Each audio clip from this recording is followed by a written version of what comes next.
Monday, April 1st, 2024. You can have a roll call, please. Barraza? Lancy? Here. Beck? Here. Pieper? Chanzit? Here. Wolf? Here. Solfa? Here. Barron? Here. Lehman? Here. Ayazi? Here. Malay? Here. Ewer? Here. Saron? Here. Vogelsinger? Second call, Pieper. Thank you. 12 present, 2 absent. All right, thank you.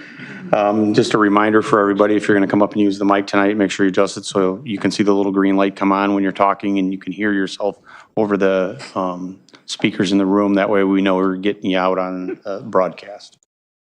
Items to be removed, added, or changed for tonight's meeting. We do have one thing we're going to add in an executive session. It would be 6A, or we'll add it under 6 as other for land acquisition.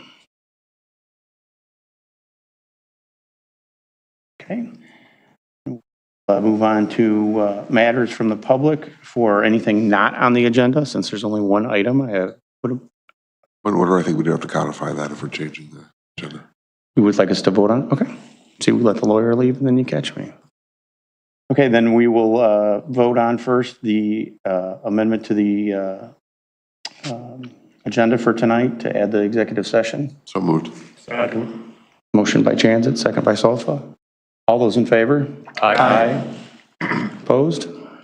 Motion carries. All right, then next would be matters from the public for items not on the agenda tonight. Is there anybody here for anything that's not on the agenda?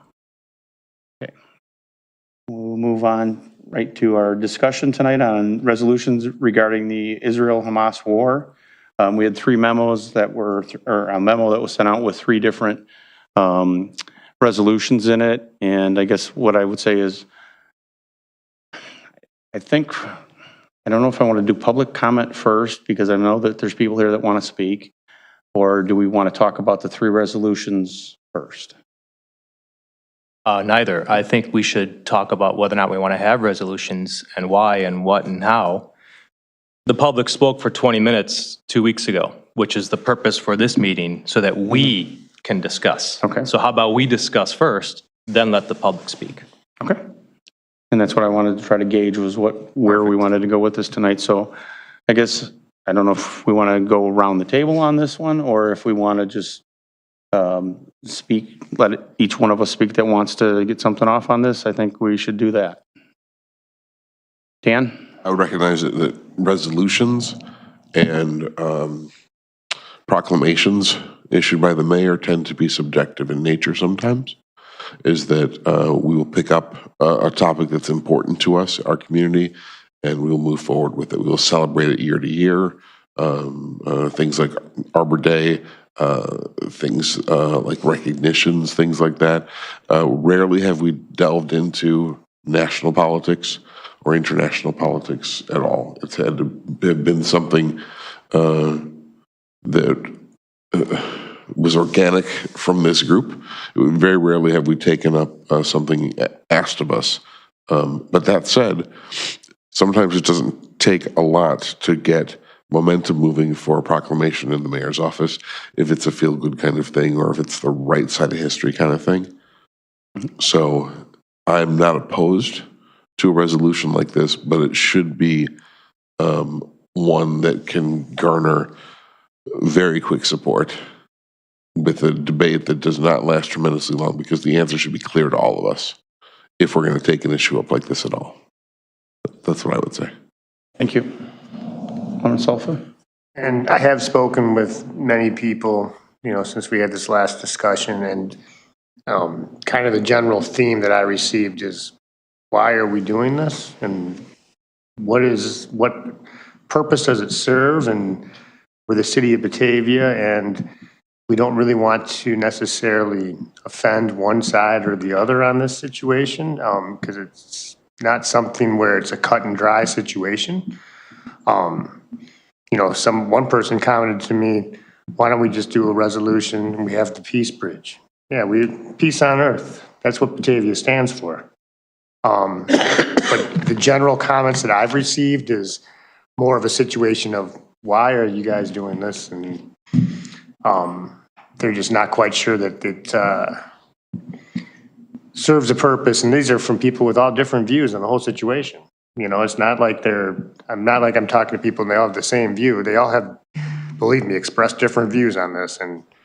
But the main view the main theme that they've come through is, regardless of what their view is, they're just not quite sure that this is an appropriate thing that the council should even really be dealing with at this point in time. Yep, Alan, just to add to that. So I don't think there's anybody in this room who wishes for war or atrocities or rapes or child trafficking or any of the things that are going on anywhere in the world. These are commonsensical statements. Common sense, in my opinion, does not require a resolution. Second, as a governing body of the city of Batavia in the state of Illinois, our job when we are voted into office is to manage this city as best as possible. Full stop. Not weigh in on geopolitical issues, international issues, things that we have little, if any, sway or influence on. That being said, to Dan's point earlier, the idea of passing a resolution or something along the lines of peace on earth, generically speaking, not opposed to that whatsoever. But a specific resolution for a ceasefire for this, I am very much opposed to, because there are atrocities across the world, week in, week out, and we are not being asked to chime in on every single one of these. And if we're not, that's very hypocritical. There are various myriad atrocities across many countries at all times in this world. And the city of Batavia City Council is not asked weekly to denounce this, denounce that, pass a resolution for this or a proclamation for that. Again, this is all commonsensical stuff from my perspective. And I am not somebody who hasn't had international conflict affect his family, because I have. Both my parents are immigrants. Both my parents lived in communist countries. Myriad stories. So I can feel for any and all people who are suffering from atrocities. But again, for this particular council and what our job is, it makes no sense to me to pass a specific resolution asking for a ceasefire for one specific conflict and no others. It just doesn't make sense to me. My 2 cents. Sure. I have to agree with what was just said. Yeah, we've never been asked. I was not voted in to comment on international politics. That's not my position. And I will frankly say I'm not well educated enough to do that, because that's not something that I am tasked to do. And there are dozens, hundreds of conflicts. I mean, nobody's come to say anything about Ukraine or the Congo or Niger, Somalia, Ethiopia, Haiti. I mean, we can go on and on and on. There are conflicts all over the place, and it's horrible. And I don't want conflict. Interestingly, we could say peace on earth. Well, peace on earth means different things to different people as well. There's probably people across the city to define peace differently than others. So what does that really mean? I mean, and again, it's just a statement. Yeah, I want peace. In my view of peace, I want, no hunger, no famine, no poverty. Those are all things that I want. So yeah, I agree that those are, they're virtuous things, but it's not to our charge to go and say, hey, this is what we believe in, and have a proclamation for that. And although it may feel good to make those statements, the UN just passed a resolution, and that hasn't made a difference. Somehow I doubt that Batavia is going to get everybody to change their mind and say, oh yeah, Batavia's on board, so we should make our, that was the thing we were looking for, was Batavia. So I don't want to get in this thing where we have to have these conversations all the time, because as soon as we start this trickle, it could turn into a waterfall. We have somebody all the time coming, oh, hey, we would like you to do this. We want you to support this. We want you to support that, which are outside of the purview of Batavia. So that's my stance on this. Lansing? Yeah, I mean, I'm not going to beat a dead horse. I'll just second what Alderman Ayazi and Alderman Ure stated. You know, I just think it holds no place here. I think it's a waste of time for this group. You can take these thoughts and internalize them and bring them home and be an activist all you want outside of this body, but I don't see how this furthers our governing in any way, shape, or form in this town. If anything, it will divide this town. Else? I guess I'll say from my standpoint, the comments that I've heard from people that have stopped me, called me, however I've been contacted, are, you know, somewhat divided on it. But the majority of it is, again, coming back and asking, why are we trying to do this at this level? It's just more of a statement of, you know, how do we support it? And I don't know that I say that I would be supporting all the comments of the residents that I received if I was to say yes to a resolution for a ceasefire, without including every conflict that's out there. And, you know, I don't know how we do that. And the amount of time that we would spend on that would be enormous. And again, that's not what we're charged to do here. You know, we've got enough problems in our own country that we can't seem to resolve. To go out and say that we're going to resolve the rest of the world is really a tough thing to say yes to. I mean, it's what everybody wants, but again, how do we do that? Alderman Beck? I would say that I'm not as worried about being inundated weekly with different conflicts to weigh in on. I think I know that I heard it when we flew the pride flag, for example, like, well, you're going to fly this flag for this group now, or you're going to fly this group for, you know, this flag and our flag and this flag and support this and that. And we're at a moment in time where there was a group of people that are hurting in that instance too, the pride and flag instance. And we wanted to show a sign of support and solidarity for them. I think in this moment that we're in, we have residents that are hurting. We have residents that are affected, you know, long distance, or thinking about family that are impacted on the ground where the conflict is taking place on both sides. And putting together a resolution and taking some time to just kind of recognize that hurt and recognize that we are, as members of Batavia, Illinois, in the United States, kind of feeling powerless to do anything about it. We can pass this. We could pass something. We can send it to our legislators, who could send it to the federal level, who could maybe make a difference. I support passing something that says that we see you, we're sorry you're hurting, we'd like this to end as quickly as possible, just like you would, without delving too far out of our bounds, because these are our residents too. And yeah, I'll end there.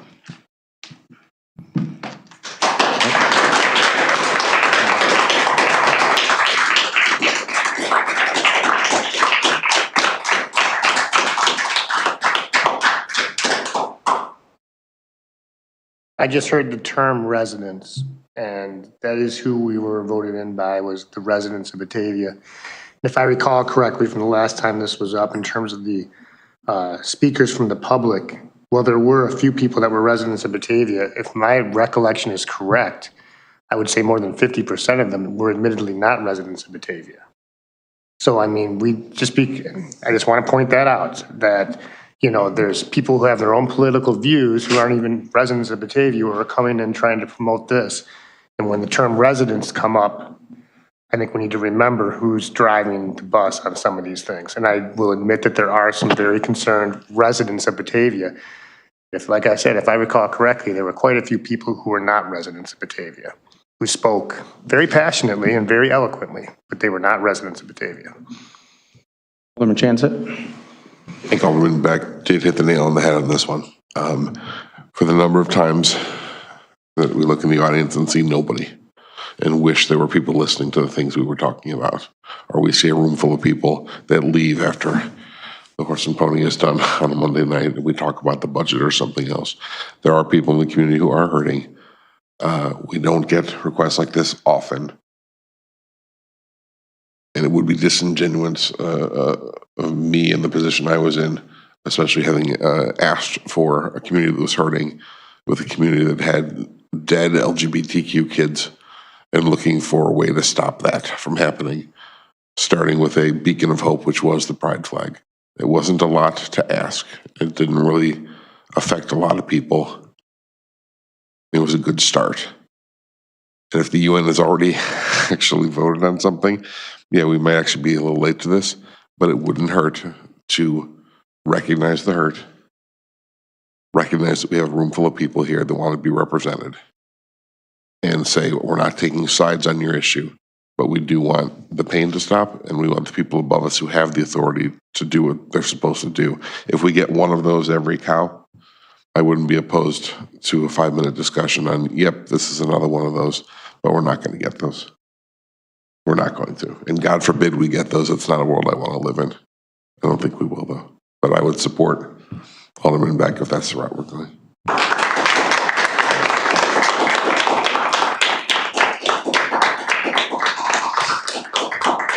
Alderman Lancer? I would just ask the common sense question. I mean, so what's the end game? So say we do pass this resolution, say it does go up the stack, say somebody in our country does do something. First of all, we don't know what that is. Second of all, I'm not even sure we have two parties at the table who are at war, who are willing to a ceasefire. So if we don't have anyone that's going to abide by it, who's actually fighting it, once again, what are we talking about? I really don't understand why we're talking about someone else's war here. If you want to go fight this battle, go over there, fight the battle, okay? Because that's reality over there. This is our reality here. Come up to the mic if you want to talk. Come up to the mic if you want to talk. We're not going to have conversation like this. I'll clear the room and we'll vote on what we're going to talk about. Come up to the mic and tell me how I'm lying. When I ask for public comment, I will allow people to speak at the mic. You cannot have a conversation with any of us unless you're at the mic. So please don't have outbursts from the audience. I want this to be civil, and I want it to be like it was the last time. We can have a discussion. We don't have to go back and forth. So that's how it's going to be. Alderman Lehman. Thank you, Alderman Beck, for your words. You said everything that was in my heart and mind, so thank you for putting it into words. And I think what I want to be careful of is that we take the stance, well, we can't fix everything, so let's fix nothing. Or we can't say that we care about everything, so let's care about nothing.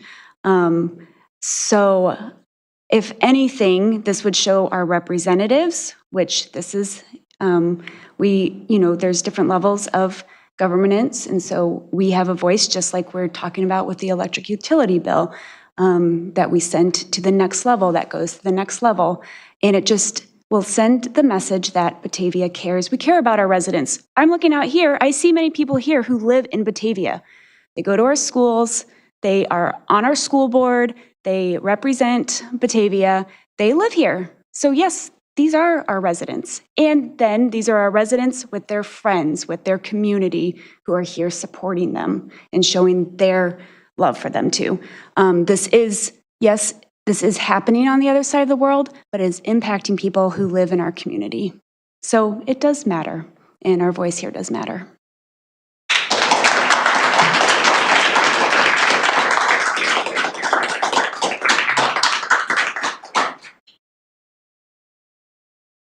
Peeper. Speaking to some of my constituents, I was given the impression that our congressional representative did ask for city input on this topic, which does kind of put the ball in our court. I do agree, as a city, as the city of Batavia, we don't have boots on the ground over there. We don't have a delegation or anything like that. It's questionable that we can provide any special input in terms of how best to work out this situation, I don't know that anyone truly can. It's gotten that unwieldy. But it's fair to say that this isn't something that is just going to apply to every little conflict throughout the world. This is very much an initiative that the U.S. is involved in and which our congressional representatives have asked for our input. So that, I would argue, does kind of, spur us to unique action that doesn't necessarily apply to everything in the world, but just this circumstance.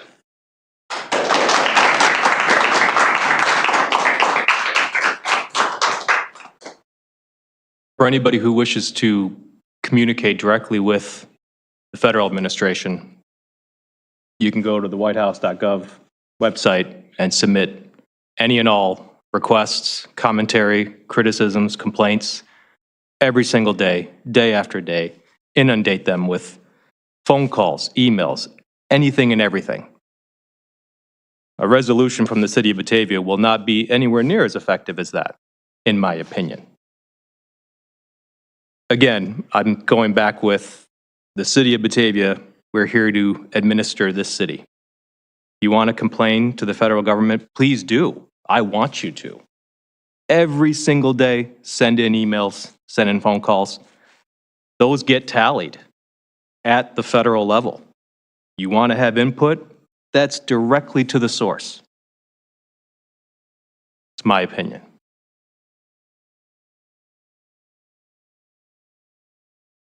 At this point, I would ask if there's no more comment from the council.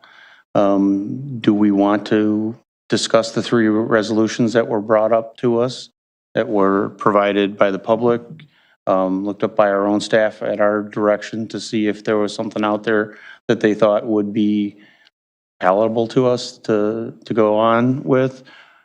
Did anybody not read the resolutions?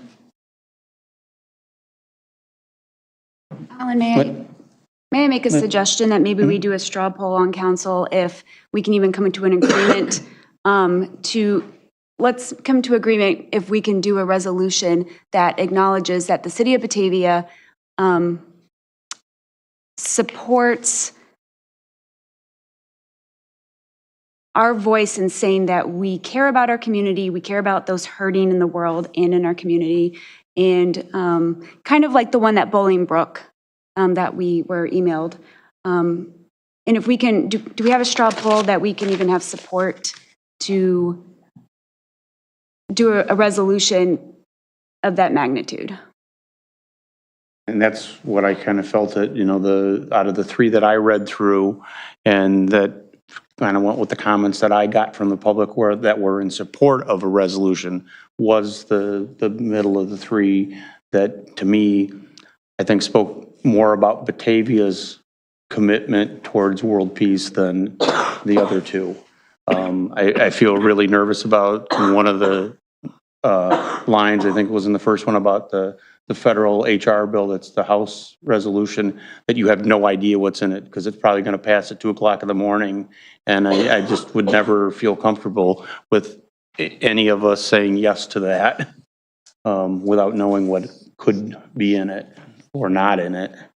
I'm trying to pull this up here to see if I can get to the third or the second one. Yeah, that was the Bolingbrook one that was in the middle, that I think, in my mind, the way it's written and, speaks to what we would reject as a statement, about what's going on. And it also includes other conflicts, which I think, in the broader sense, I think we're all against that.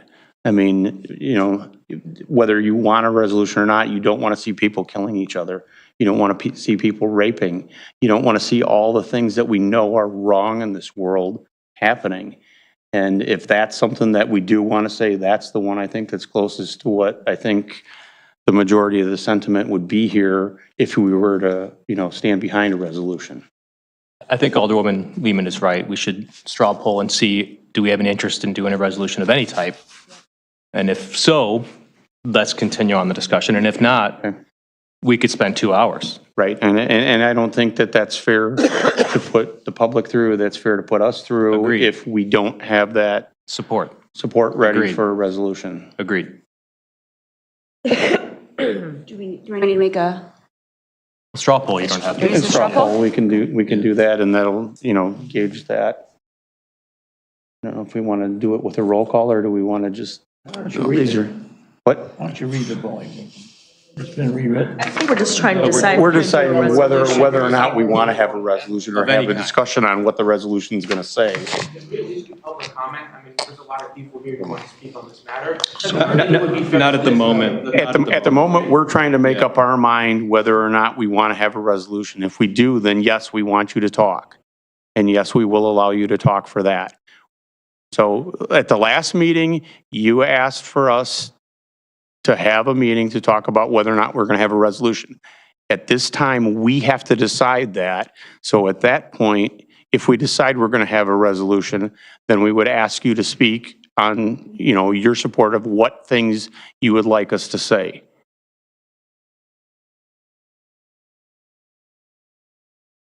We have to allow public comment, and we will after we make the decision on whether or not we want to have a resolution. We already had discussion and public comment about whether or not we were going to bring this back. So I'm not telling anybody that you're not going to be able to speak. We have to make our decision first. well, this is just a straw poll. Right, and this is just a straw poll whether or not we do this. Anyone on this council can make a recommendation and ask for a motion to approve whatever we decide on at any point. So that can still happen. So just, want everybody to be aware of that. And we're not going to restrict speech. I mean, I might limit the time you can talk, but we're not going to restrict that. I say go around the room, asking for the straw poll. Okay. You want to just do a typical roll call? We'll start just like we would for a council meeting. There's a point where a straw poll is more of a raising of hands as opposed to taking an official tally. Because that way we can be nimble if we decide we don't want to do something or we do want to do something. And that said, I don't believe that any amount of testimony will change your mind from one resolution to another if I'm lucky to get you to join this thing. I don't feel comfortable forcing any kind of resolution on anyone who doesn't want to, but I'm treating a full house tonight like 50 witness slips that need to be paid attention to. That seems like the fairest way to do this. I don't have a problem staying here till midnight listening to people talk, but it's not useful. It's not. It's nuances of what this resolution reads like. And again, not trying to be dismissive. Is that a fair way to say it? We took 15 hours of testimony on Campana and the project failed. I don't regret any of those 15 hours. It's 15 hours of testimony.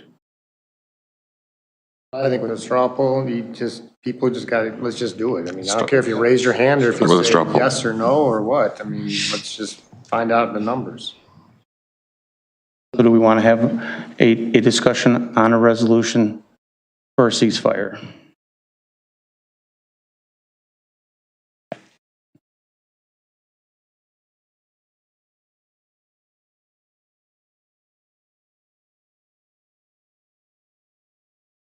Three, four, Eight yes. Eight. seven, 8 yes. 8 yes. I was up. Yeah, I was up. Either way, I think it's close enough to have the discussion.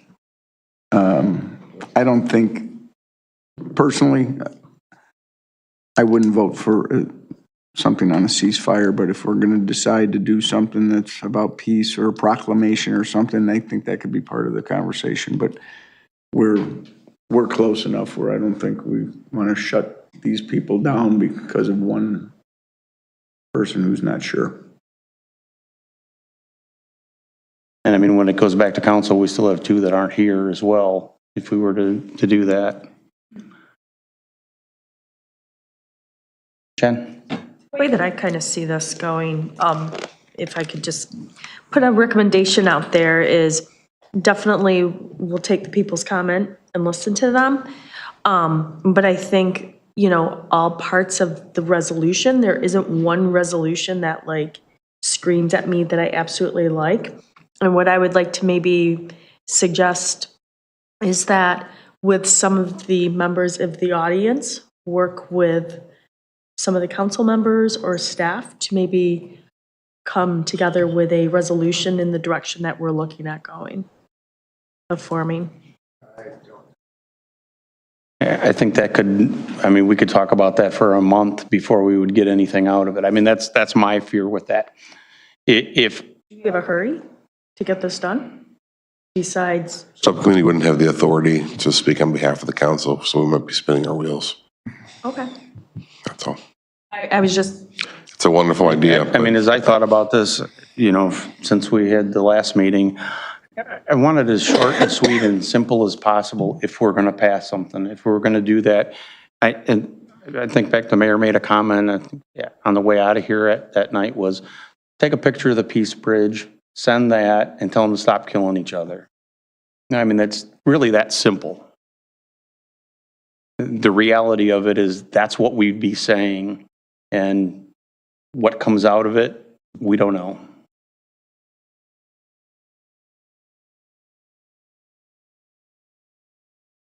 We're putting our sentiment, we're putting in public improvements, we're putting public money into the selfie stand that's there. We're putting good karma into the world here on a constant basis.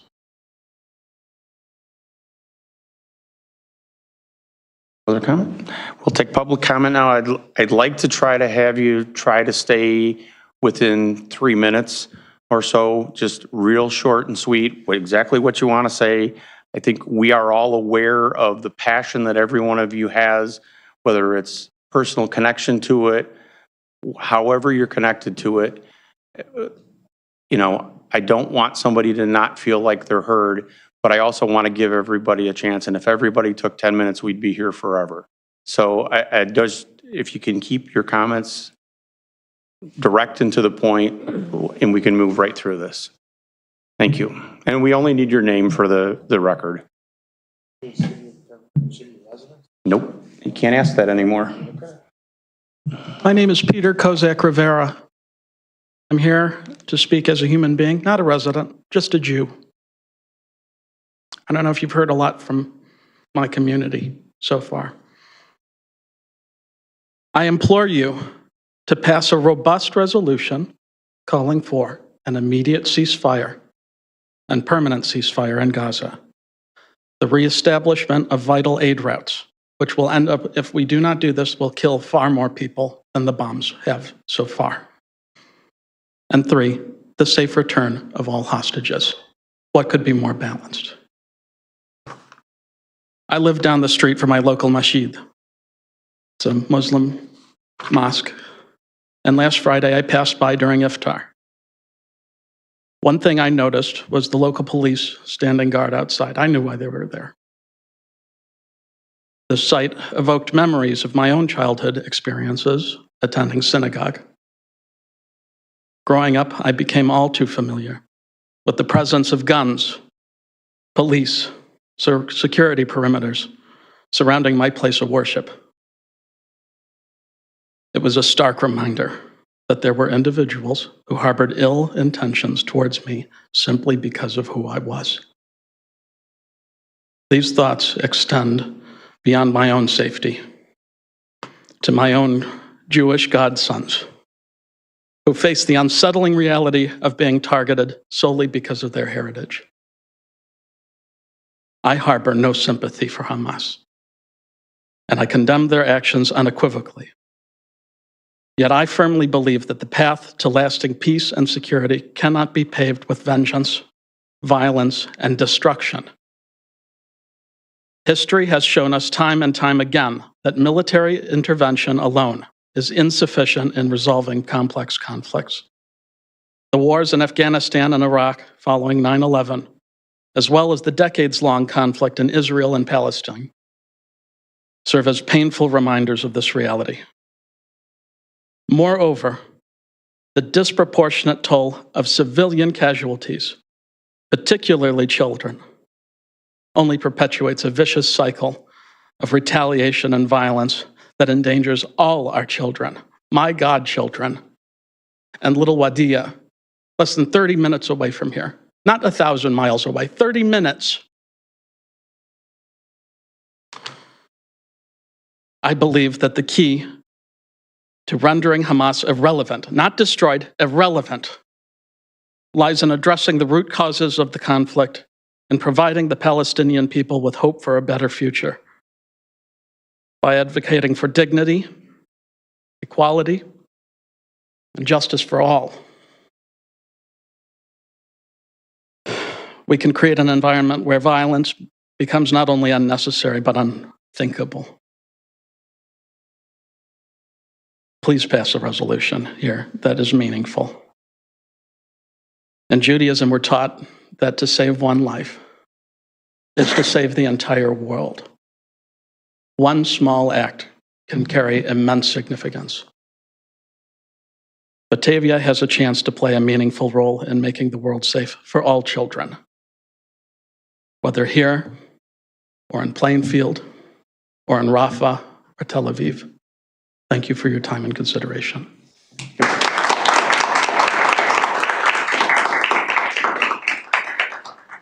Nick? Thank you. Good evening. I'm Martin Byrne. I'm a Batavia resident.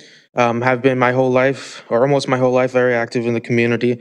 And the reason that we're here tonight to talk about Palestine and why haven't we brought to you resolutions on other conflicts, other atrocities in the world. Well, we are funding this. We are funding what we are doing to the Palestinian people. You and I, as taxpayers, as U.S. Americans. I found it interesting that Alderman Ayazi brought up that point, because I told him that over email very clearly, and he decided not to engage with me, but rather to insult my intelligence baselessly. So why do I care about this conflict? Because I'm not Jewish, I'm not Muslim, I'm not Arab, I've never been to the Middle East. I live here in Batavia. Why do I care? Because I'm a human being. 6 months of this, 32,000 Palestinians dead, so many injured, displaced. These are just the physical scars, but so many will have these mental scars for the rest of their life. What's going on in the Middle East right now is not okay. 70% of civilian infrastructure bombed. 32,000 lives stolen, lives diminished to numbers. Children and their aspirations for the future killed by Israel. And the survivors with their lives, but no longer their livelihoods or their parents or their children. You and I are funding this, and it has to stop. We must not accept this. We must never accept this. This is not a war between Israel and Hamas. This is not Israel defending itself. This is genocide. This is collective punishment. These are war crimes. No country has the right to commit these crimes.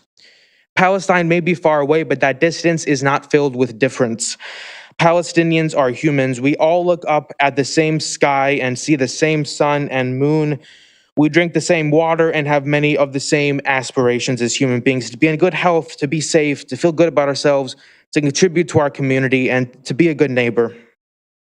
Humanity is so broad and different, and yet we share so much the same. Desmond Tutu said that if you are neutral in situations of injustice, you are taking the side of the oppressor. A genocide is not the time for neutrality. Now is not the time for neutrality. Peace on earth is not a neutral statement during a genocide. Now is the time not to be weak, not to be watered down, but to be strong, to be unwavering in our values. Now is the time to strongly and clearly and energetically cry out for peace and justice. Martin Luther King said that the time is always right to do what is right. Now is the time. Now is the place. Ceasefire now. Because this resolution and this discussion, it's about Palestine, but it's also about Batavia. It's about our values. It's about what we value as Batavia. Your strategic plan says that you value diversity. We all know that Batavia values peace on earth, and that's peace for all, not some, not light-skinned people, peace on earth, peace for all of us, human rights for all. Batavia has a reputation as a town of decency, a town of good neighbors who help each other out. Aren't these the values that those of you who are parents teach your children? Aren't these the values that make Batavia a good place to live and do business, a place we can all be proud of, a place that isn't ordinary but is special? It's these values that make us what we are, and this is about our values. And I know that when you all watch these atrocities that Israel with our tax dollars has inflicted on the Palestinian people, you're horrified and you're appalled. And it's easy watching all of this unfold to feel helpless and think, what can I do? What can the Batavia City Council do? Well, you have the chance to do something tonight and in the coming discussions. You're not powerless in these discussions. So don't throw that away. Don't discard that power. Use it because you're not helpless. To borrow a phrase from Angela Davis, don't accept the things you cannot change. Change the things you cannot accept. We can do this. We can do the right thing. Thank you.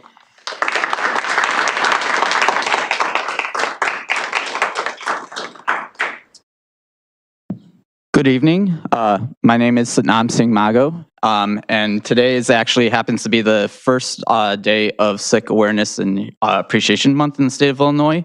So I'd like to say Waheguru Ji Ka Khalsa, Waheguru Ji Ki Fateh, and that translates to the pure belong to God, and it is to God that they owe all their victories. And I noticed that there was a prayer that was said earlier in this meeting. When we started the meeting, you started off with a non-denominational prayer, which is great. This is Easter Monday, after all. It's a holy day.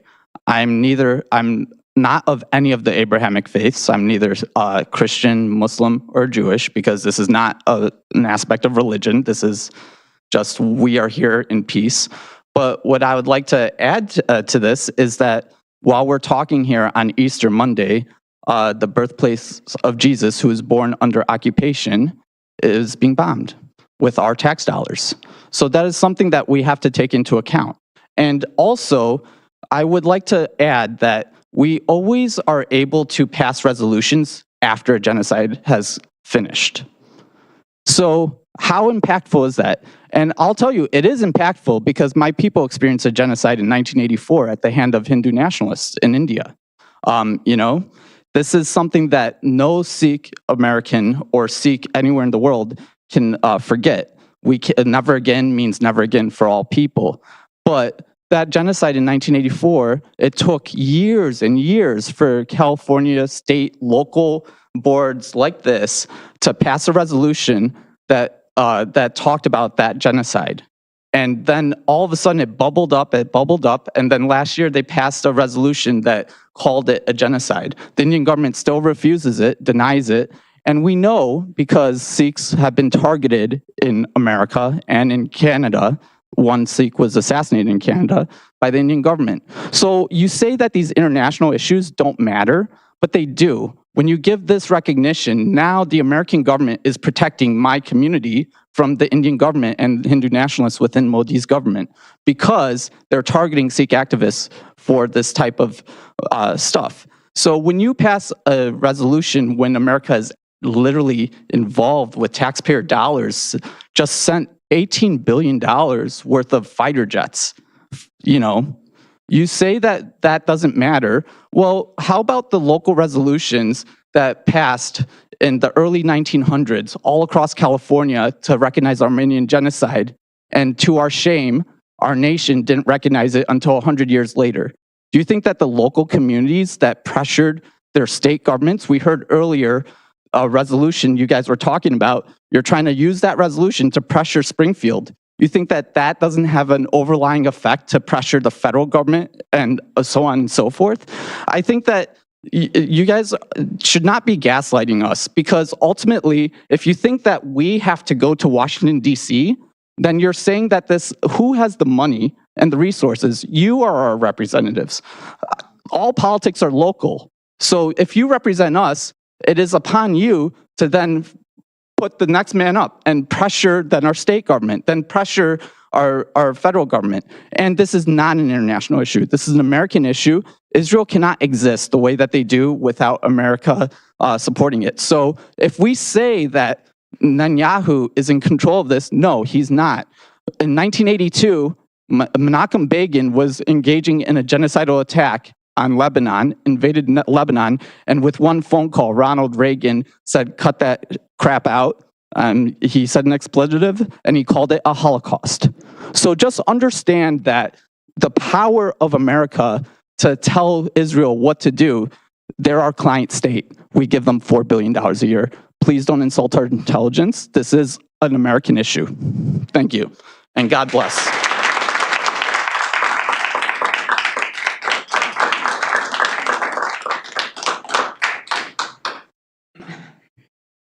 My name is Catalina Rodriguez. Thank you so much for allowing us this opportunity to talk today. Today is such an important day, not only for Batavia, for Illinois, for every single one of you on the council, but most importantly, this is important to the millions of people who have survived this genocide so far, who are clinging to their lives, waiting for the world to do something. International law has been deemed useless. War crimes run rampant, all while the world is watching. This is not the time for neutrality. It is time to take steadfast actions on all levels of government in order to push for change, and until there's an immediate and permanent ceasefire in Gaza and an immediate humanitarian aid given to the Palestinian people.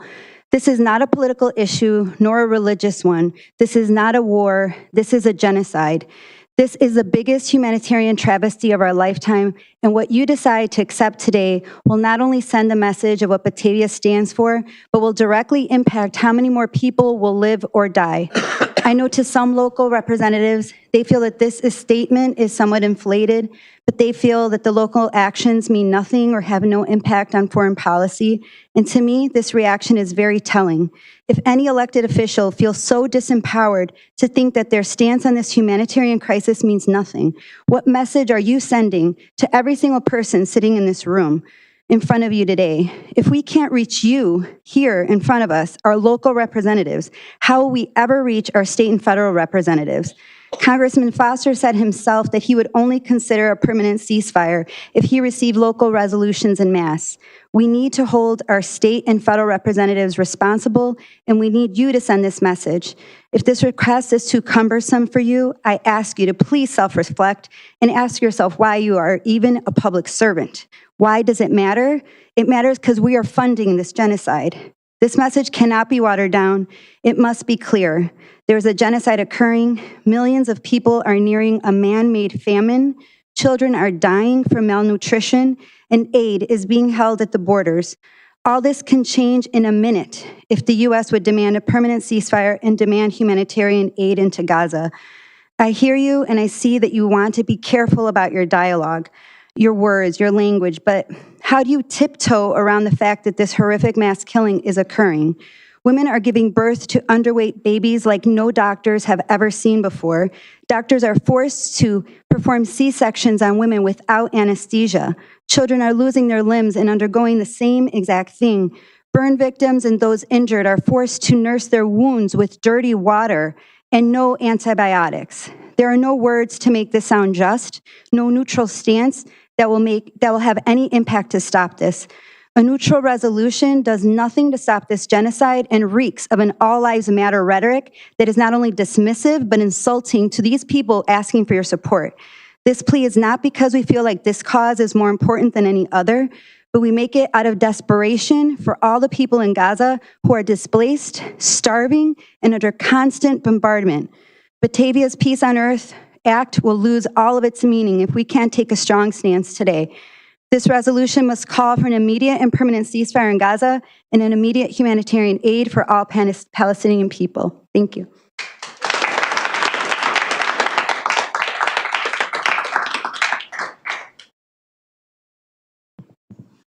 Good evening.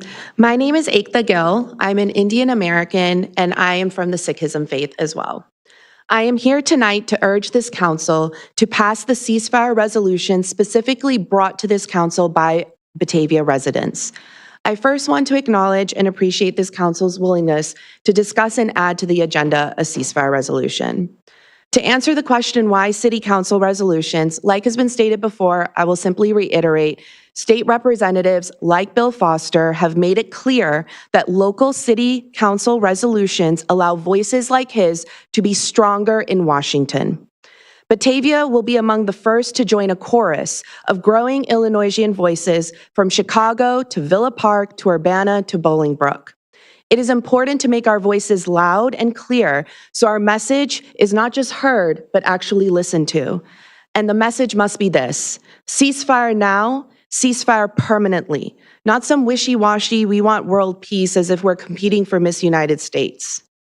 A few days ago, I watched an interview with a State Department official, Anel Shalin, who recently resigned due to the State Department and the administration's stance and actions regarding Israel's war on Gaza.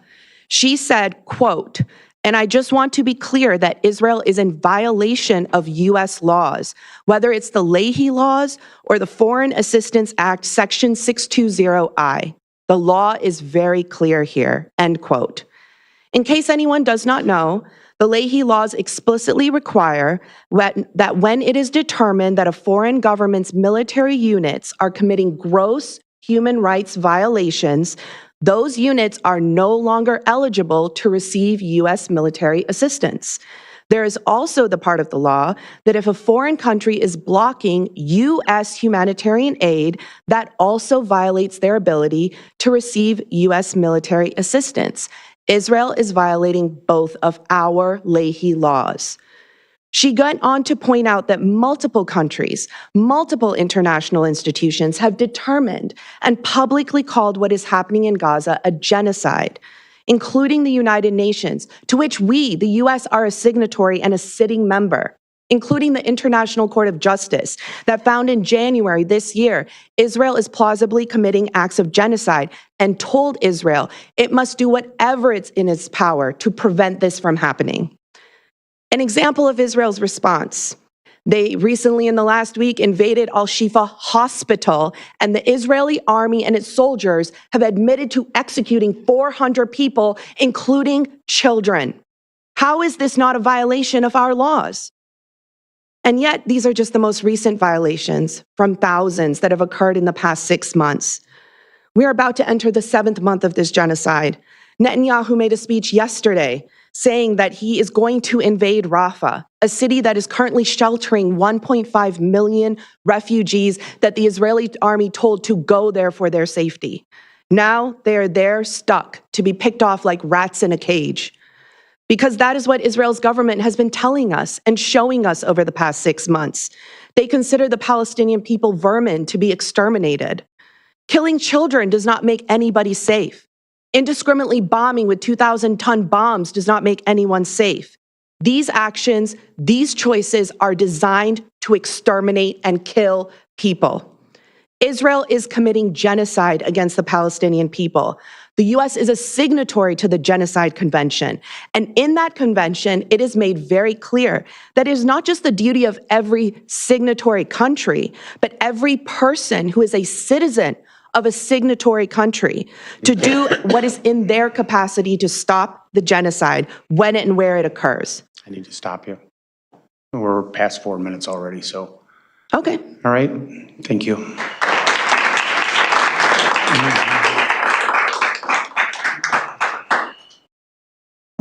Hey everyone, my name is Yusuf Ahmed. I figured I'd go next because my phone's at 5%, so I kind of have to. So I am a Batavia resident. I was on the executive board of the student council as a treasurer. I'm also a proud alumni in the track and field, so unfortunately I didn't make it to state, although I was an alternate for the relay team. So yeah, today I'm speaking to you as a Batavia resident, alumni, calling in favor of this resolution, calling for a ceasefire. You know, you've probably already heard, I want to keep this short, you've probably already heard of the statistics and the facts. Just a couple more. You know, places that have been targeted in Gaza have included hospitals, schools, churches, mosques, grocery stores, apartment complexes, and refugee camps. And I was just looking online right now, and during the course of this city council meeting in Batavia, in the last 15 minutes, there was another airstrike that killed 5 aid workers who were helping distribute food. So I actually work with Helping Hand for Relief and Development, which is a humanitarian organization in Elmhurst. And we send containers full of aid to different countries, sometimes Lebanon, Pakistan, some countries in Africa. It's usually used clothing that's donated. Sometimes it's new clothing that's donated from companies that show some passion. So one of the containers we're actually working on this week is going to be sent to Gaza, hopefully. And currently right now outside of Gaza, there's trucks that are lined up with a lot of aid. Some of it is medical aid that's desperately needed. Some of it is food and clothing. Unfortunately, due to the bombardment, and those borders are closed and the aid can't be sent in. So that's why we've seen things like airdrops, which of course have unfortunately resulted in the deaths of Palestinians from it falling on their heads. So, you've heard a lot. I'm just going to say that, Batavia may be 6,000 miles away, but, our words can definitely reach those in Gaza. I have a couple, followers on Instagram who live in Gaza right now. And a lot of, you might see on like Instagram or TikTok or social media that some of these city council meetings, recordings of those can go viral, and people in Gaza see those and they see it as a beacon of hope that, yeah, despite people who are on the other side of the world, they still care about us. They show empathy. So I'm calling on us, as a welcoming community in Batavia. I've been to the high school here. I felt very welcome. In fact, there was a Palestinian exchange student that I met, who's the first person I met at Batavia. So let's show Gaza and the rest of the world that, we stand on truth and justice, like we opened with the meeting. I think it was mentioned earlier that the Peace on Earth sign, which is, just 100 feet away, and if we want to live up to the value of peace on earth, then we have to, this is the time to do it. So, respected Alderman, I really appreciate if you could vote in favor of it. Just a word on the impact. I think, even if we don't think that Batavia has much of an impact, like it's been mentioned, this can go up the chain. And if at the very least, it gives hope to people like me who have friends who have lost family members in Gaza on the last week. I personally, emailed and called my reps repeatedly. I actually went to DC and I protested in front of the White House when back, I think about what, month ago, 2 months ago, January. It's already January, but yeah. So I've done my part, and I think in the intention of doing everything that I can, I think that's where a local resolution can definitely have an impact. Whether it's forwarded to Representative Foster or just gives encouragement to other communities across Chicagoland and Illinois, I think that can definitely have an impact. So yeah, thank you for your time, and I appreciate you all doing so much for our community. Thanks.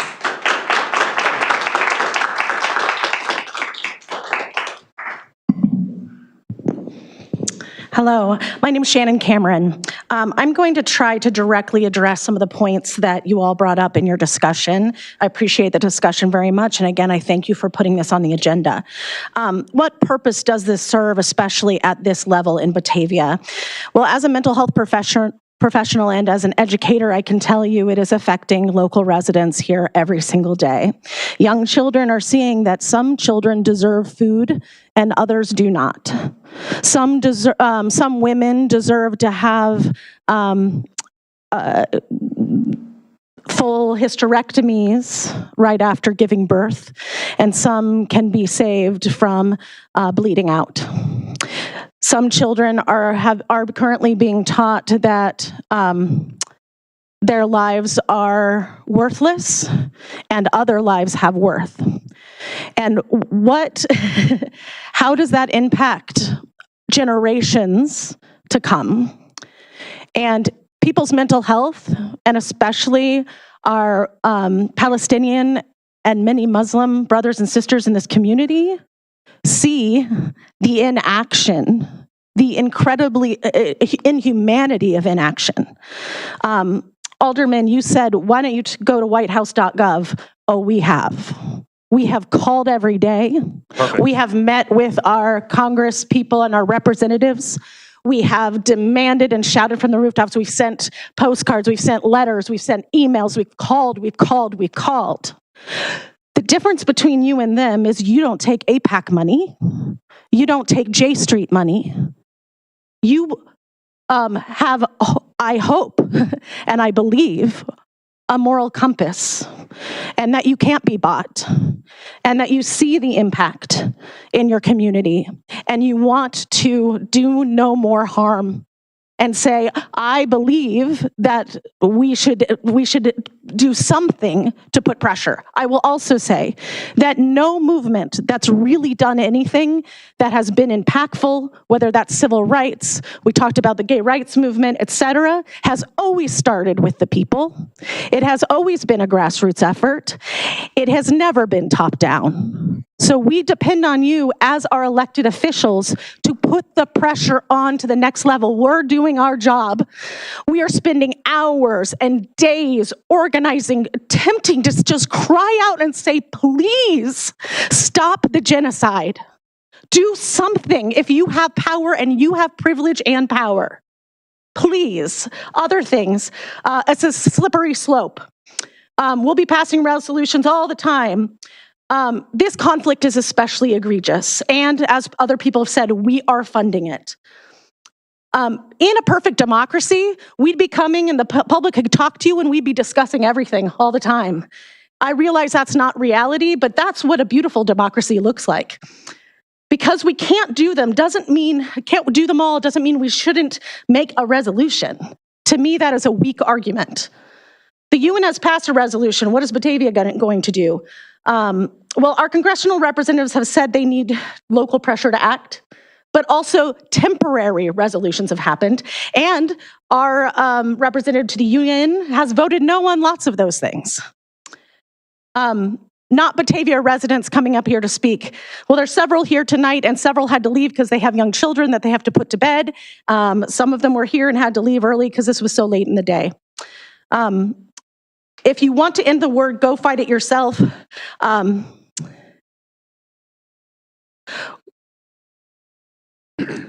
just want to put that question out there one more time for you and really think of what you asked us to do.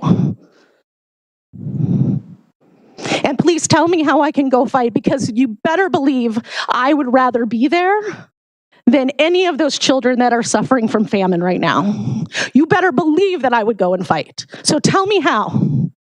Tell me how. Tell me how I can get that aid into that country. If you are if you're unwilling to pass this resolution, Need to stop you now. please consider that ramification. Thank you.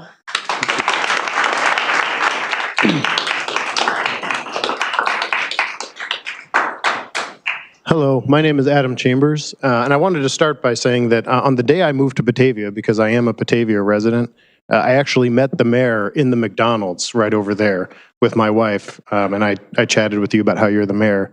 And I just wanted to say that I miss your weekly YouTube addresses, which I watched every week. So I wish you could bring those back. I'm going to make some comments that are going to be very unpopular with the audience because I am opposed to the resolution. So I would like to just ask that people not engage in outcry, as I afforded that same respect to everyone else who spoke. I am a resident of the 6th Ward in Batavia. I am here to speak in opposition to the Israel-Hamas ceasefire resolution before the Council. My opposition to the resolution is based both on grounds of jurisdiction and the merits of the content of the resolution itself, and I will speak to both in turn. Firstly, I hope I do not have to explain to anyone that the City Council of the City of Batavia does not have jurisdiction over United States federal government foreign policy. This means the resolution is a purely symbolic measure. The people of Batavia hold widely varying views on various conflicts currently going on throughout the world, so making a statement one way or the other would serve only to divide our community.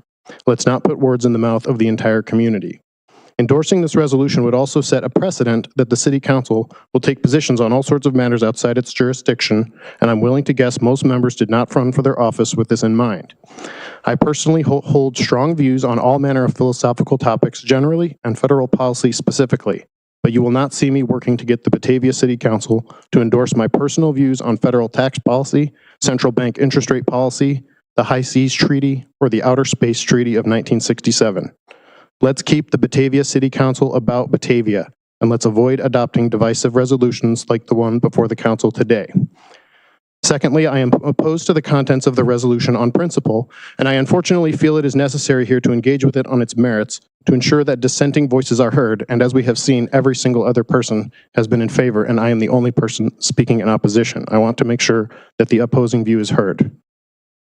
I have some expertise in the topic of genocide. I have a PhD in German studies from the University of Illinois at Urbana-Champaign. And while I was there, I was involved in teaching a course called The Holocaust in Context, which helped students to think about the specific historical event of the Holocaust, the causes predating it, as well as its long shadow and reception up to the present day. The topic of genocide was also otherwise covered in great depth as part of obtaining this education. What is occurring in the Gaza Strip is not genocide on the part of Israel, but rather a justified war of self-defense. Genocide requires the specific intent to destroy an entire grouping of people solely for that purpose. The systematic killing of Jews by Nazi Germany is the clearest example of this in the last 100 years, though there are others. The Nazis rounded up every Jewish civilian they could find and sent them to purpose-built death camps and work camps with the explicit purpose of exterminating them, often done by crowding them together in tightly packed chambers and gassing them by the hundreds at a time like an assembly line. There was no military purpose to this. That is an example of actual genocide. Genocide is not the apt term for civilian casualties and suffering that are the byproduct of a legitimate military campaign. Another example of genocide, or at least genocidal intent, is the October 7th massacre of Jews by Hamas. Hamas killed everyone they encountered, and they did so with glee.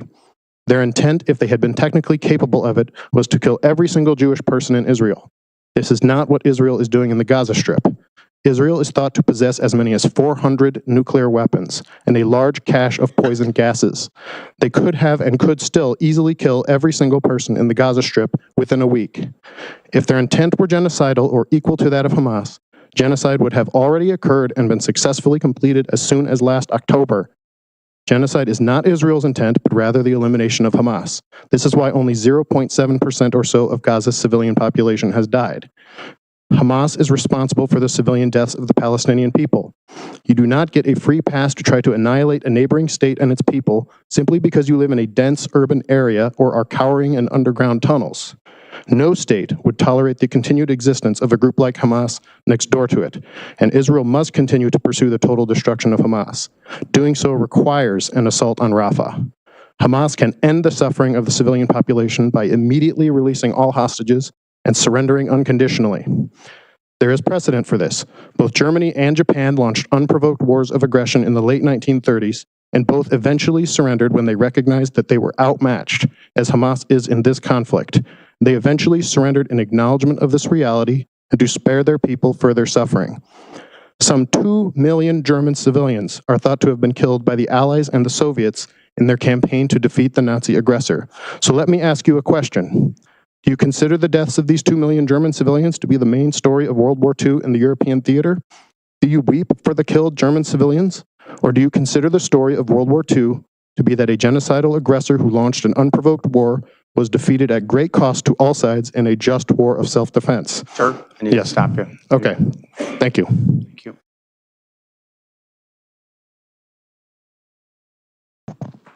Hello, everyone. My name is Zara Ahmad, and I'm a resident of Batavia, a student and athlete, and I'm also the Batavia Public District Student Ambassador.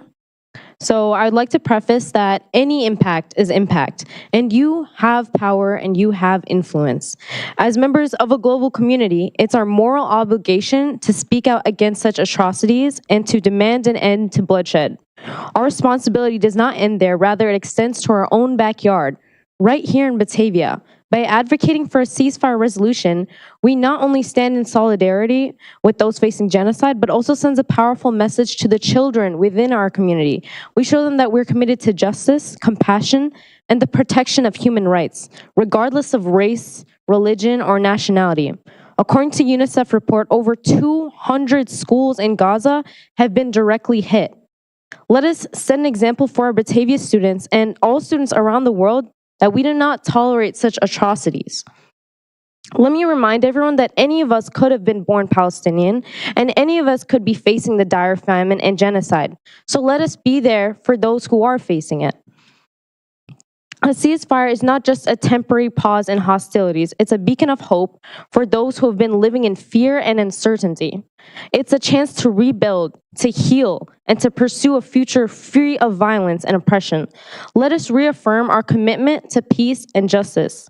I hope for Batavia to be a place where moral principles are upheld, where every voice matters. So let us raise our voice in solidarity and demand an immediate ceasefire in Gaza.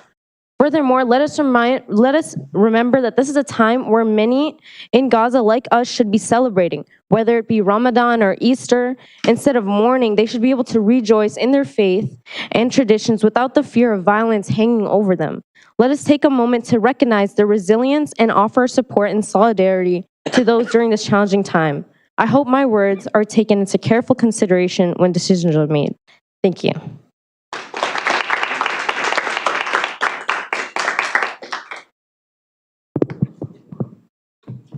Hi, City Council members. My name is Hamza. I'm a local, grew up around here, born around here.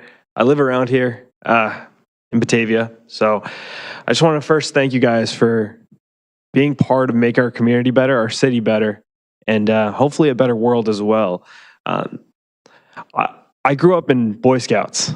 So I'm an Eagle Scout. I've served as a Scoutmaster for local kids. One thing we always teach is civic responsibility and being a good citizen. And I think one of the most important parts of that is to ensure what we say in the Pledge of Allegiance, which is establishing liberty and justice for all. Justice for all being one of the most important parts of that. I'm here in support of passing the ceasefire resolution. And I think it's a responsibility for us as Batavians to let our representatives know that we condemn Israel's ethnic cleansing and genocide. I think Chicago is a testament to the fact that we can have a thriving population of Palestinians here, and the reason they're here is because they were ethnically cleansed from Chicago, from their homelands. And if you just drive a few minutes away, you can find Little Palestine just outside Chicago. And as that community grows from all these refugees that we're going to have, they're going to move to Batavia, and they're going to be here, and they're going to be part of our town, and they are part of our town. I can see a lot of Batavia residents here who, know Palestinians, are Palestinians, and it's important for us to make sure that they know that we don't stand by and watch a genocide happen to them and just say it doesn't affect us, especially when we're funding it. We in this room have to live every day knowing we probably just funded the end of Christianity in Gaza. We probably just funded the end of multiple families in Gaza. We probably just ended, bloodlines that date back to Jesus. And as a person who works in tech, I work probably the biggest tech company you can think of, one of the Fab Four. I've seen internally how information is controlled, and especially the information that's presented to our citizens is specifically made to make you think this is a war and not a genocide. Anything related to aid workers being killed, anything related to the fact that you cannot claim self-defense against an occupied people. You can't kidnap someone and claim self-defense against them. And it is an inherent responsibility for those who are occupied to stand for their justice, just like we call for justice for all and freedom fighters around the world. But I think this matter is super important to us because we can see members of our community who are aid workers and who also pack aid. I've been part of that. I've packed aid for Gaza myself. That aid is sitting outside the fence as Israel prevents it from getting in, or kills our aid workers who take the aid that I packed and prevents it from getting to families who need it. So I implore you to pass the ceasefire resolution, encourage our representatives to pass it on to the higher levels, and hopefully we can tackle this as a community. Thank you.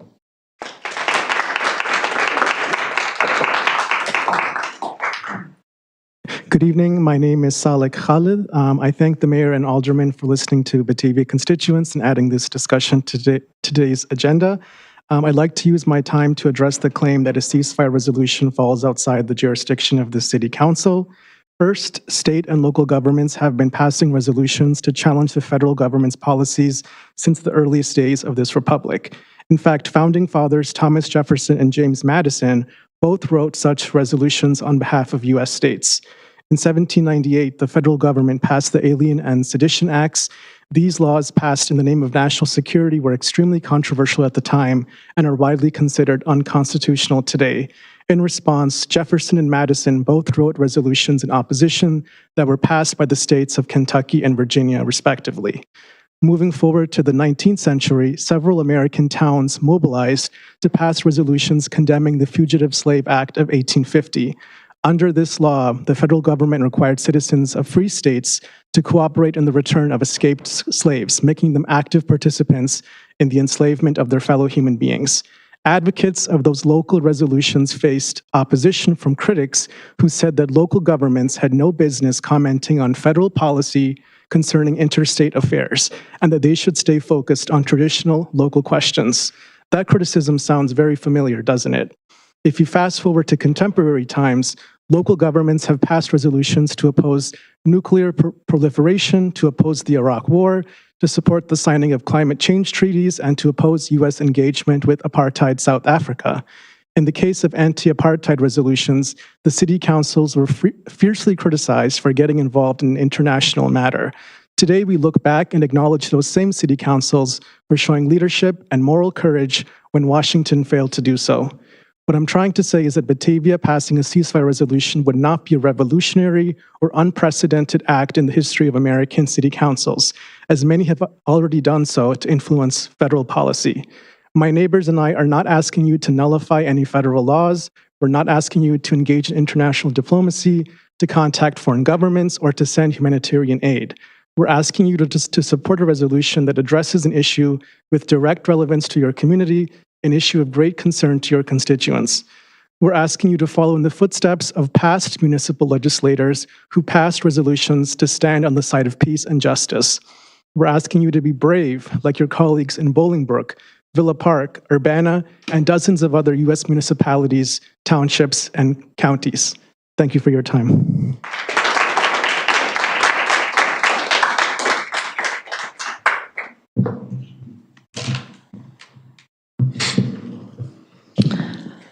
My name is Katie Swisicki, and I am a resident of Batavia. I'm also on the Plan Commission and Zoning Board of Appeals.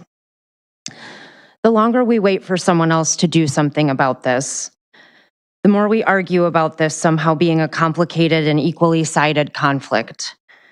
The more we strive for neutrality instead of sending a strong and clear message of opposition to the loss of 30,000 innocent lives and counting, which is all of Batavia and then some.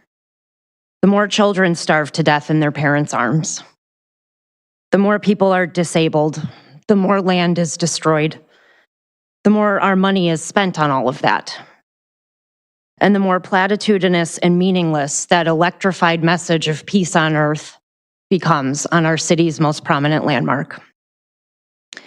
It should be the easiest thing for any human to say they want the systematic, intentional slaughter, disabling, and starvation of babies and their parents to stop, unless you don't. Batavia can and should go first on this. Don't undersell yourselves or the rest of us. Peace on earth, ceasefire now and forever, and let the aid through. Thank you.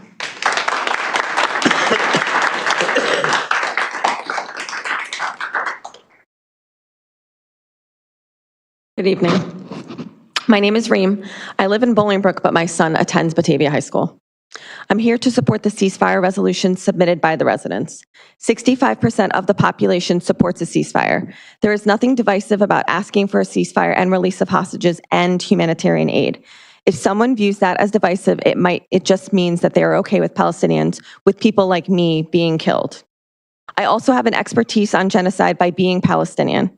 My family survived the 1948 Nakba. Israel has been trying to ethnically cleanse us since 1947. My family is in the West Bank, and 4 have been killed since October.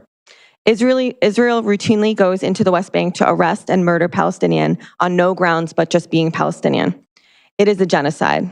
Israel has been targeting hospitals, schools, UN buildings. Israel told Palestinians to move to the south, and then they bombed the south. The people responsible for the genocide are those sending bombs and money for those bombs. And here are some quotes by Israeli leaders. So Benjamin Netanyahu, the Israeli prime minister, said, "We will turn Gaza into an island of ruins." And a veteran of the Israeli army said, wipe out their families, their mothers, their children. These animals must not be allowed to live anymore. The defense minister of Israel said, there will be no electricity, no food, no fuel. Everywhere is closed. We are fighting animal people and we will act accordingly. And they said this back in October. The adopted version from Bolingbrook is not the Bolingbrook resolution. I know this since I was part of the group who worked to get a ceasefire resolution passed there. The piece that was put together was not what was passed. It's bits and pieces pulled from it, but it misses all of the substance. It misses the call for a ceasefire. This resolution cannot be watered down. It needs to call for a permanent ceasefire. Otherwise, it's worthless and pointless and meant to make the board feel good, but it doesn't make any of us feel good. I heard many of you mention peace on earth. If you want peace, you have to call for what starts the peace, which is a ceasefire. Silence doesn't bring peace on earth, action does. You can't claim to want peace on earth while saying you don't want to make comments on matters on earth. One alderman said, go over there. We send our tax dollars there to kill my people. Do you understand that how hard that is?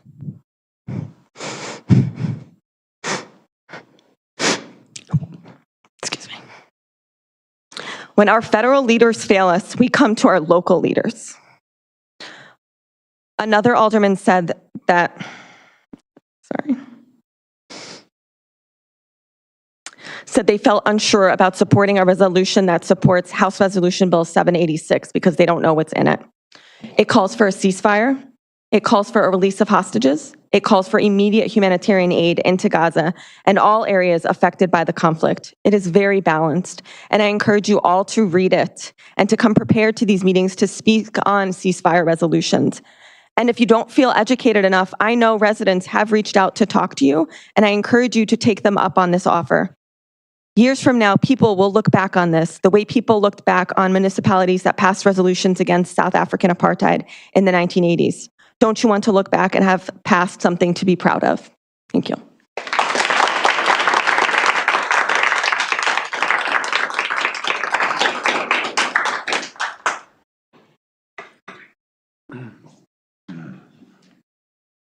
Hi, my name is Danielle Slager, and I'm a Batavian resident. I really can't say more than what everyone's already gone over, all the talking points that you guys have made, and thank you for having the discussions. I know this isn't easy, but I just want to read to you what I did send to my alderman. But again, I think everyone's done a really good job of, just having a talk back on your discussion points. I stand here tonight to support and urge you to adopt a strong and clear resolution calling for an immediate and permanent ceasefire to end the genocide in Gaza. Batavia has a reason to pride itself on how it shows up for its community and its neighbors. We rightfully acknowledge and celebrate it across our various public bodies and our many support organizations.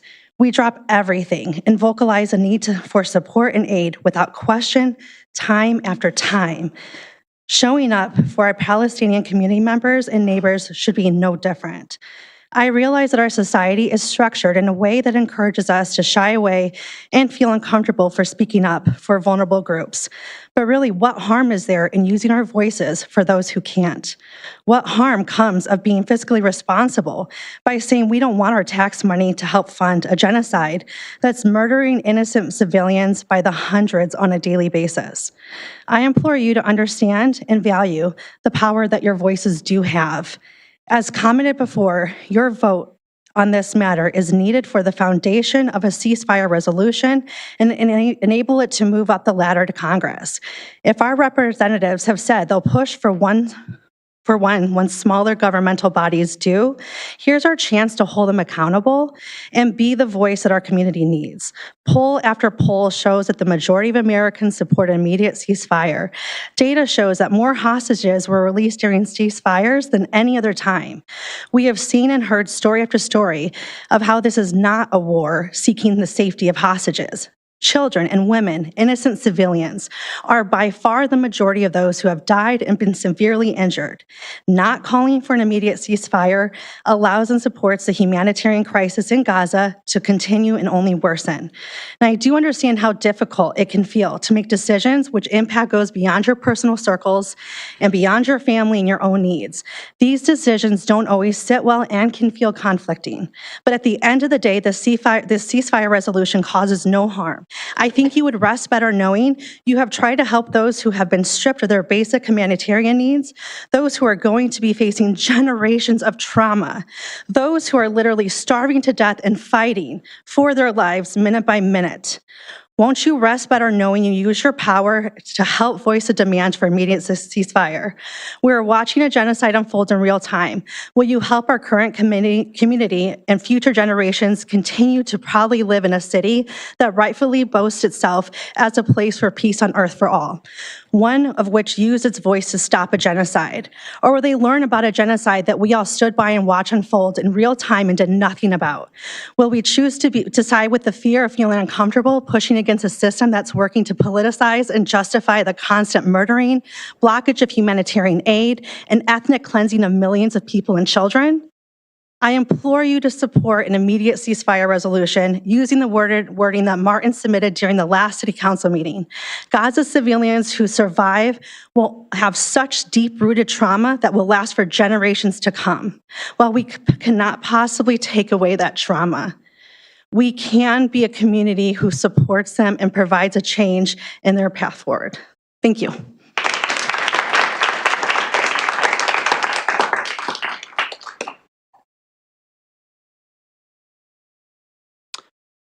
Hello, I am Ari Mock. I go to the Batavia Public High School. I'm a constituent of all of you and just of you being the council in general. And I've heard from everyone today, and what everyone has said has been what is needed to be said and beautiful in all of their own ways. People in support of the ceasefire, and I believe that we might be losing some of you guys might be a bit bored or tired of the long wait that's been happening. And I think what's needed to be understood is not all of you are in these positions forever. If it is the people who directly support and allow for you to be in these positions and stock our shelves and pave our roads and do all of these individual things, they support the tax dollars to have you guys even have salaries in the first place. You guys have to understand, if you're not standing for us, we will not stand for you. Ceasefire now, power to the people, and end the apartheid in Gaza.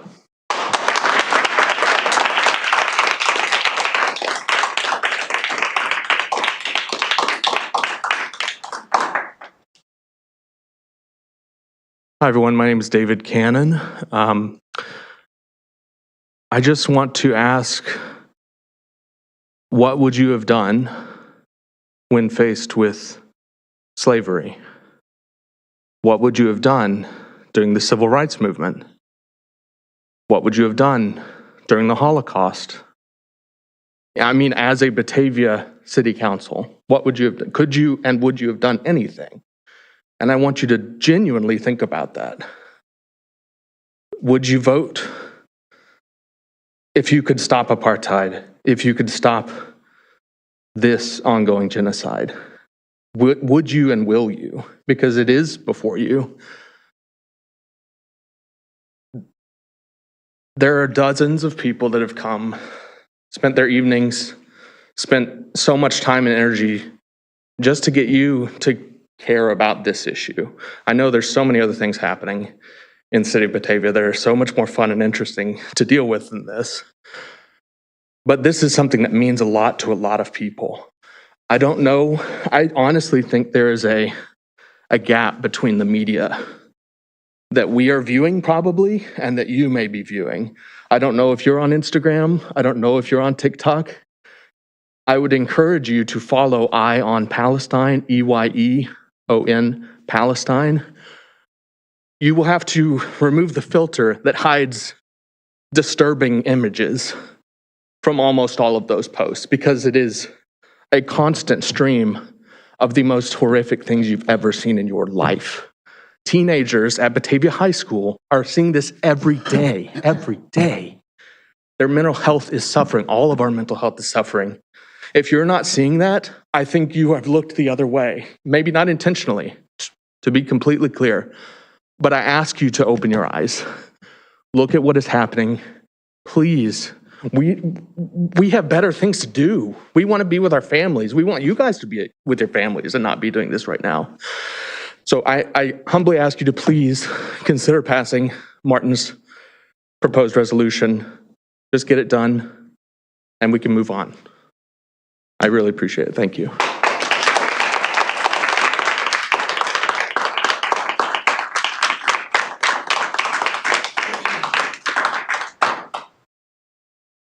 Okay. It doesn't look like we have anybody else, so I'll say thank you to start with. You know, this is an issue, I think, as you've all seen already, that we have a lot of different views on. I think at this point, I would say that, you know, I think we need to decide, do we want to go further with this and try and craft a resolution that the majority of us would support, or where do we want to go? Vote on the motion to do it or not do it. Right, but I think we have to pick what version we would want. Well, what version we want would take, I think would still take time. Right. So, I mean, to me, the original vote or motion would be, are we going to pass a resolution? Right?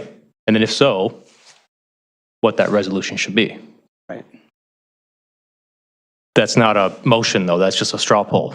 Yeah, that was a straw poll to see if we wanted to have the discussion about having, you know, to pass a resolution. So I think at this point, if somebody wants to make a motion, because we really didn't have a resolution. Alan, can I just make a point of clarification? Sure. So we really wouldn't be able to officially vote on anything tonight because that's not the way that it is on the agenda. Yeah, right, this is Tonight is the discussion. discussion.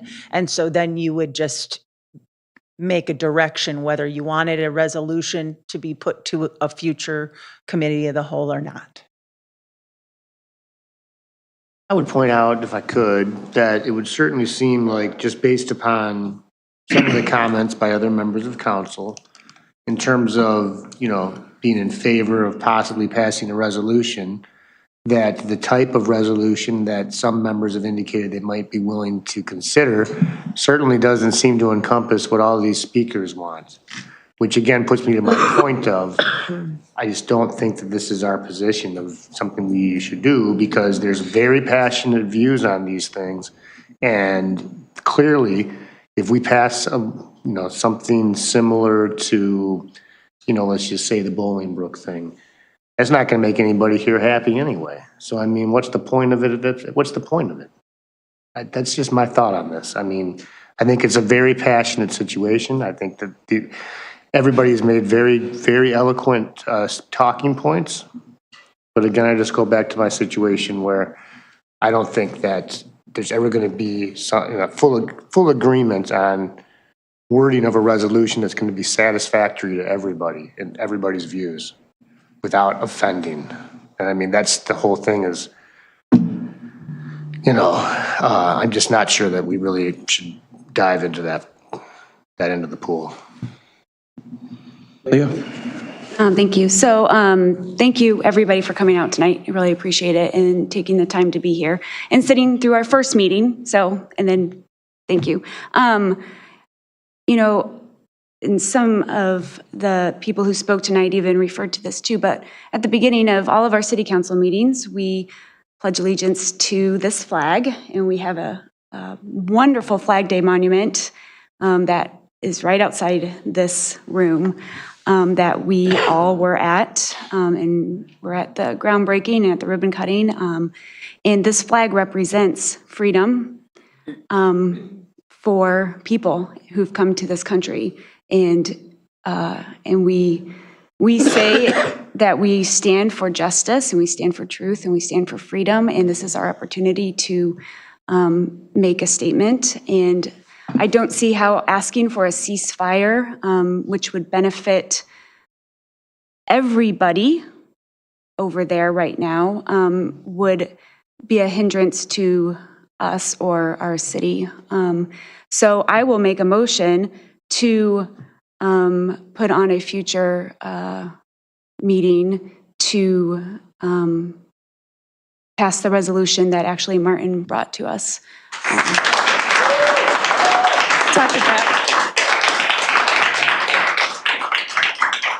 So we have 2 aldermen that have requested that to be put on a future agenda as a, The specific resolution is Yeah. what she's asking for. Okay. So I would like to make comment to that. In reading all 3 of the resolutions that were shared with us, I believe the resolution that St. Paul passed is most encompassing of what it condemns all the evil that's going on from both sides, and I encourage everybody to look deeper at that. I find it absolutely unacceptable that our tax dollars are going over there and this stuff is happening and we can't seem to rein in an ally. That's very problematic, but there's also been, egregious things that have happened from a terrorist group. So I think identifying all the evildoers, so to say, is more important in my eyes. I believe it would be important for this council to put out a resolution there that we do not find it acceptable what's going on and taking a stance on it. And I believe the St. Paul resolution that was passed does that. I would just call that it's clear that those of us who want to vote in favor of a resolution, that it's clear that we are asking for a ceasefire. Absolutely. Which the Bolingbrook one does not. It does in its original. With the one we were given. The one that was passed. The one that was passed by Bolingbrook has ceasefire language. Yeah. Alan Pieper?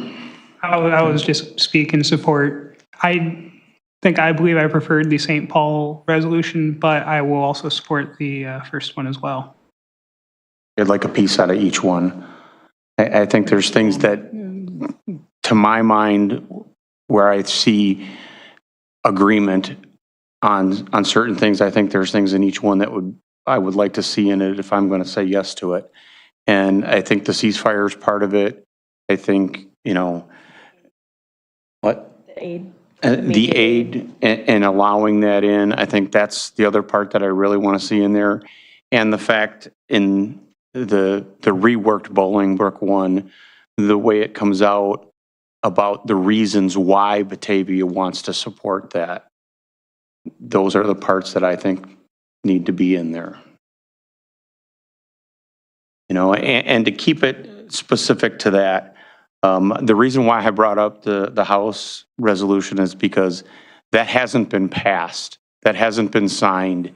So just like everything else that gets passed at the federal level that nobody reads every page of, and I guarantee you, I don't think anybody reads every page of what comes out of Washington before they sign it and say yes to it. I just don't think that we should have a blanket statement that says we agree with something that we don't know what it is. And I know you think it's out there, and I know you think that the wording is what's going to be approved.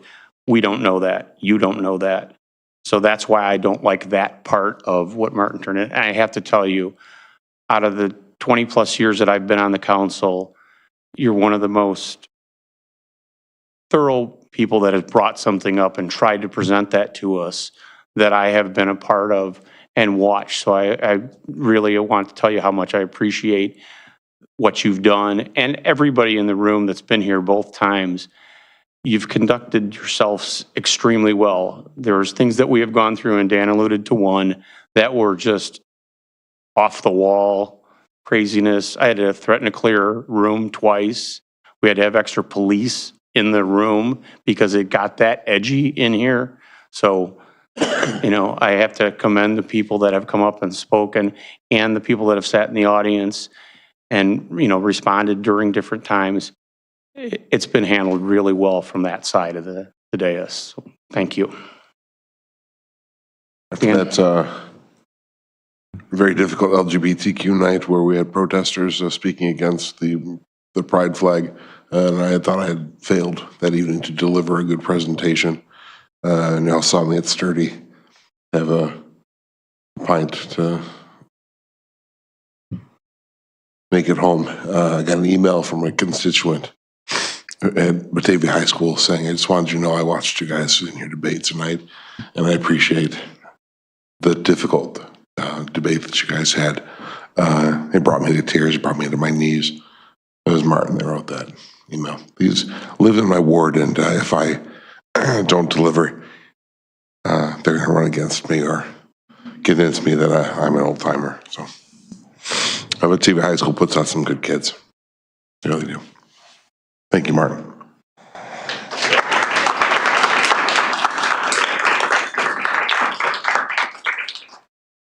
So I think with the direction of the two aldermen that asked for it, I think I would, if we can, I guess, pick out parts of what we want and try to direct staff to put that into a resolution that we think we can garner enough support for to pass, or alleviate some of the things that people have thought about, or. So let me give the writer an opportunity to take constructive criticism to make sure the thing actually passes.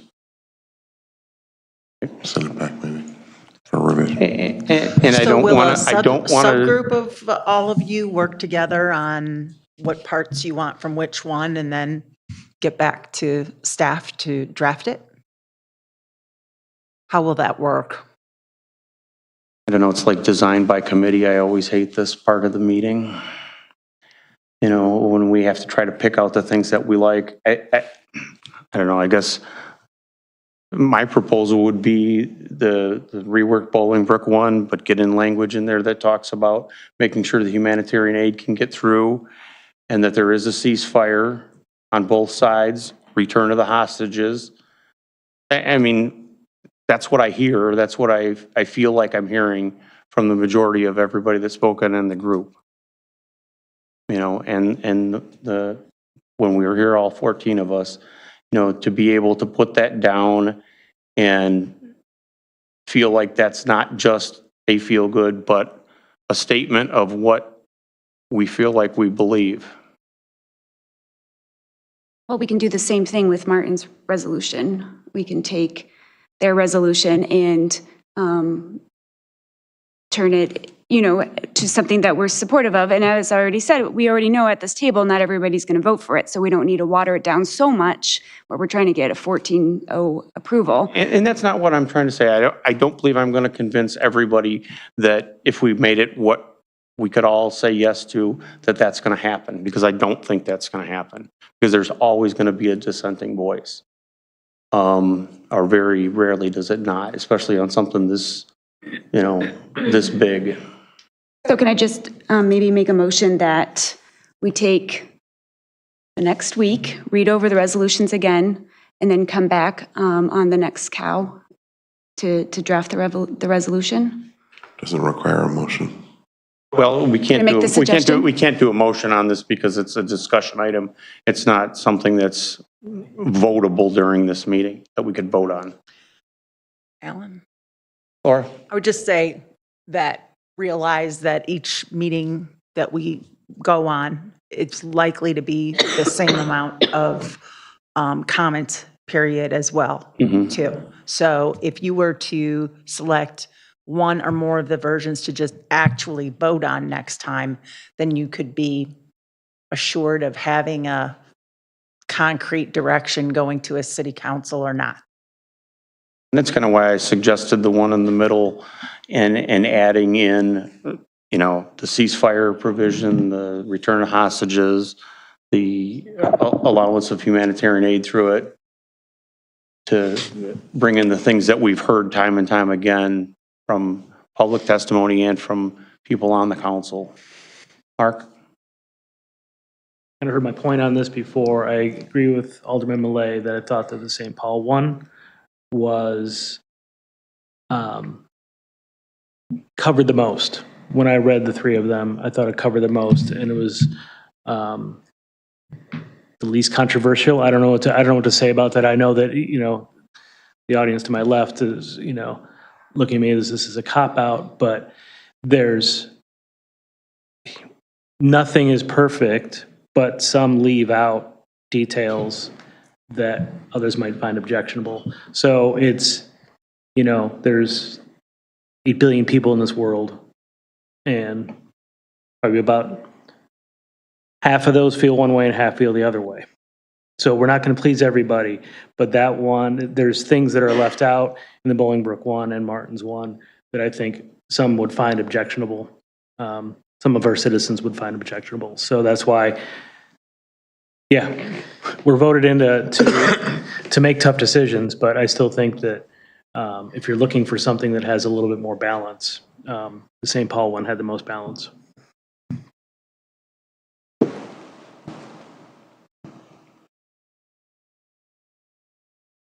Okay. We haven't hit 10 o'clock yet, so we've got a few more minutes. We have executive session. Would you like to have all 3 versions, but with the original Bolingbrook version that their council passed, and just have those be 3 different resolutions that you vote on?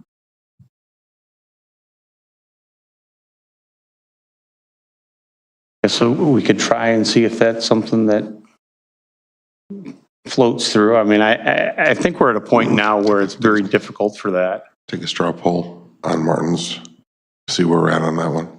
If 9 of us are in support of it already, we'll probably pass council. Do a straw poll on the versions? I would start with Martin, so. Is that the one who brought this to us? Wait till Alderman Lancey's back if we're going to do that. Do that for both Martin's and St. Paul's, and just make sure that. Start with Martin. Because we countered with ours. I'm not sure, has everyone seen St. Paul's resolution? I haven't heard much discussion on that. I just find it to be very wordy. I just find it to be very wordy. Yeah. A lot And of I think dates some of. it would have to be modified, obviously. Yeah. A lot of the audience were very clear of what they were looking for. And I think it's Immediate included in that. ceasefire. And that's included in that. Aid, yeah. And that's included in that. But it also condemns the attacks of Hamas. Permanent. Yes, permanent ceasefire, thank you. Yeah.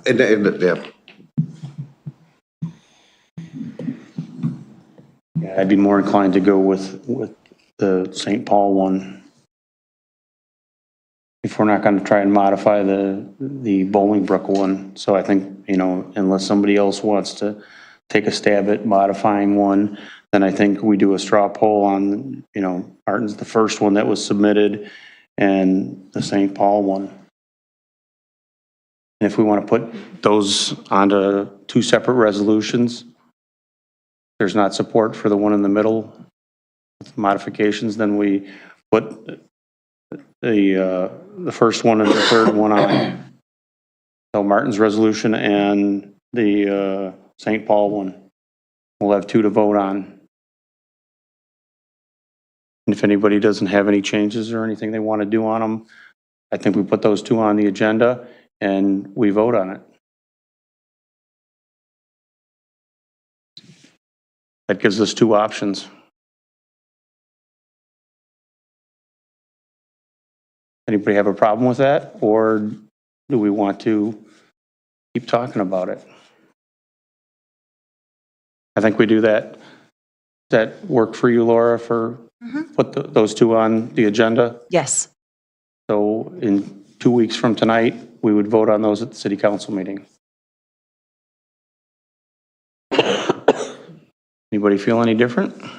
What if they both pass? Then we're sending 2 resolutions to Washington. It's Chicago, vote.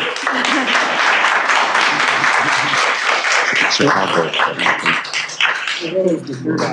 Neither one pass either. Right, and anything can happen, so.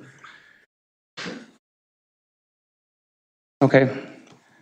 So are you two okay with that being the direction for staff? Since you had asked to have this on the next meeting, if that's the direction for staff, then we'll have those two to vote on in 2 weeks. Okay?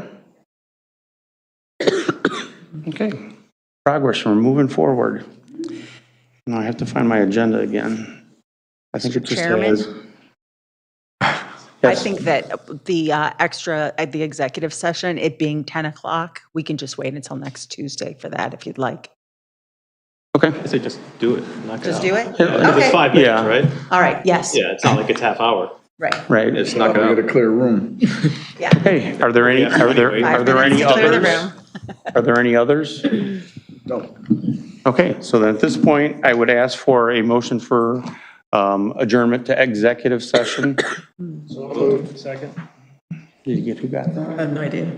Okay, who made the motion? Because I heard like 3 of them. Salfa made the motion and seconded by Ewer. Thank you.